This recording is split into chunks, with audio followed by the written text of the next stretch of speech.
صباح الخير حبايبي، يسعد صباحكم.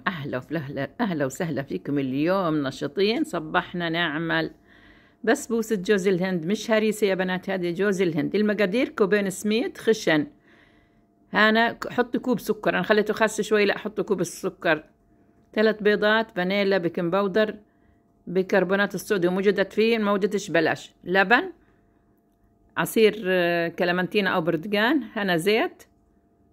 أنا هذا كله كنت مجهزاه للمغرب، وحصلت ظروف هيك وعصبية، وهذا بطلت أسويه في هالليل. قلت اليوم خلينا نسويه الصبح، مطرح ما كل الأجهزة كانت محطوطة كلها خارج الثلاجة. يا بنات لازم يكون كل شيء خارج الثلاجة، البلد واللبن والبيض وكل شيء يكون خارج الثلاجة، يكون يعني بحرارة المطبخ، على قلت هذيك الوحدة المطبخ.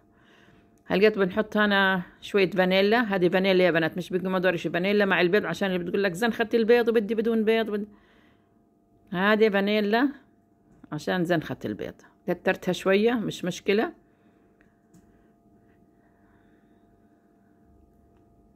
شايفين؟ هلقيت ايش بنعمل؟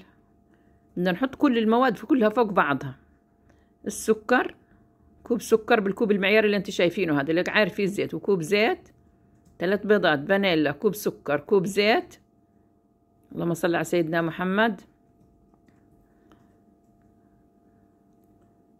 شوفوا المقادير بالضبط عشان تزبط معاك، ما تقولي ما زبطتش، لعنته بتكوني انت مش منتبهه للمقادير، يا زايده يا منقصه. كوب لبن بحراره المطبخ،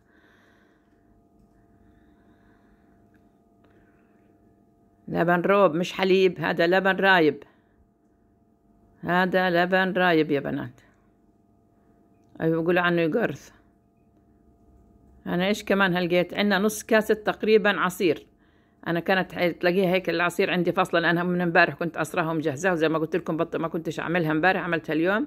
نص كوب عصير، برتقال، ليمون، قرفوت، كلمنتينا. انا هذا بصراحه كلمنتينا، اللي بدك اياه حطي. هلقيت بنخفقهم كلهم مع بعض، فيش اسهل من هالطريقه يا بنات، سهله وخفيفه وسريعه، بس كوني كل شيء مجهزه اغراضك ومجهزه قطرك، يكون بارد، لازم القطر يكون بارد جاهز عشان تعطيك النتائج. أنا بشتغل ومحامية الفرن على درجة 180، كأنك عاملة كيكة في الرف الأوسط للفرن. أحيانا بتلاقيه بتتحمر من فوق، بس يعني تحتاج نتفة بسيطة، يعني بإنك تولعي من فوق. لما تشوفي حواف الصينية احمرت، خلاص هي بكون احمرت من الداخل كلها، تولعيها شوية من فوق صغيرة، لأنه أحيانا بنحمل الفرن بتحمى حتى من فوق بتتحمر. شايفين كيف؟ كده خلاص تمام. بننزل هلقيت ايش بدنا ننزل؟ النواشف اللي هي السميد بدون طحين يا بنات. السميد خشن كاستين، افضل الخشن كاستين، وكاستين جوز هند، عشان بدنا نحس بطعم جوز الهند. انا ما بدي اكل سميد، انا بدي احس بطعم جوز الهند. هنا بنحط معلقتين بيكنج باودر صغار ممسوحات يا بنات، يا معلقة كبيرة، يا معلقتين صغار ممسوحات، يا اما معلقة كبيرة.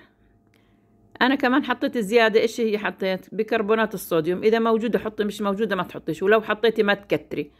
يعني انا حطيت يمكن كتيرة شوي، لا انت قليل اكتر من انا حطيت شوية على راس المعلقة الصغيرة. انا هذه بصراحة طلعت كتيرة شوية، فهي اقل من هذه، يعني انت قليل اقل من هذه. شايفين قديش قليلة؟ قليل اقل. واذا ما فيش بلاش، خلاص نحطي معلقة كبيرة بيكنج باودر وخلاص، ما عندك البيض مادة رافعة والبيكنج باودر معلقة كبيرة رافعة، او معلقتين زي ما قلنا صغار. وها نظرة الملح ضرورية في الأكل يا بنات، زي ما قلنا، يا معلقة بيكنج باودر كبيرة، يا معلقتين صغار بيكنج باودر، وكلهم نخفقهم مع بعض.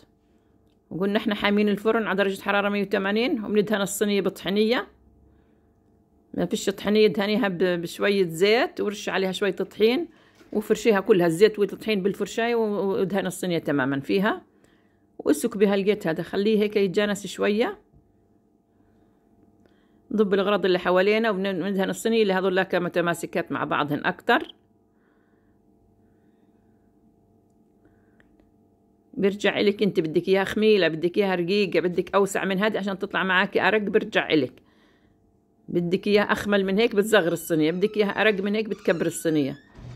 أنا هذا هي المعتدلة هيك والله بصراحة. هذه تقريبا 30 في 60، والله ما عارفة بالضبط قديش هي، يمكن 30 في 60 هذه. فهي الحجم قدامكم.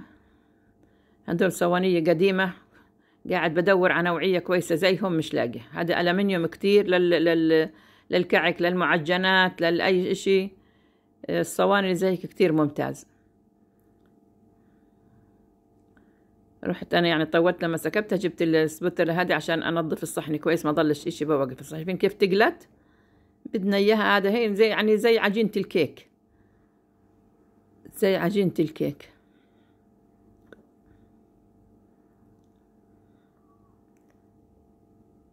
بإمكانك تحط عليها برش كمان، حتى مع البرتقان اللي عصرتيه أو الكلمنتين أو إيش من برش الحمضيات اللي عملتيها، حط عليها كمان من برشها. أنا عشان عملت من كلمنتينة صعب إني أبرش الكلمنتينة، أما لو برتقان بتبرشي، ليمون بتبرشي. الكلمنتينة عشان قشرتها رقيقة صعب إنك تبرشي منها. وأحيانا لو يعني حتى تحطي حبة الكلمنتينة بحالها وتعصريها، بس تقيم البذور منها وتعصريها كلها مع بعض في الخلاط وتحطيها، بتعطيك لون، بتعطيك طعم برضو يمكن يكون أروع. حطينا نص كوب عصير مع كوب لبن مع البيض مع الزيت كلها مع بعضها، وأعطتنا الجمال هذا. ورع سهمديها واخبطيها شوية على الرخامة وحطيها بالفرن. أخذت تقريبا نص ساعة يا بنات، كان تقريبا نص ساعة. هوا حمي فرنك، انت كيف فرنك ناره بيكون هو بياخد معك. يعني انت تتبعي يعني عين الحر ميزان. انت شوفي لما تتحمر حواف الصينية خلي تحمر كتير، شوفيها تحمرت كتير، خلاص حمريها من الأعلى. بنسقيها بالقطر، هي شربت يا بنات قطر تقيل. أنا عاملة كمية قطر كتيرة عشان يضل عندي بواقي، يعني يكون عندي بدي أسوي عوامة، بدي أسوي شي يكون جاهز. قطري مش خفيف ومش تقيل. اما بتعمليها مية تحطي لي قال بقول لك 5 دقايق على النار. شو ال5 دقايق؟ عمر قطر ما صار 5 دقايق. اذا بتحطي كاسة ونص كاسة مية بدي 5 دقايق او 10 دقايق. اذا بتحطي كاسة سكر ونص كاسة مية. انا بعمل المقادير حوالي 4 كاسات سكر ب3 كاسات مية، تاخذ لها ثلث ساعة تقريبا. وبعدين حطي في المعلقة وحرك هيك، شوفي تقل ولا ما تقل. وعصرة الليمون على القطر، وبسم الله ما شاء الله. الله الله الله الله الله الله الله الله الله على الجمال. اشي فاخر من الاخر. يا عيني يا عيني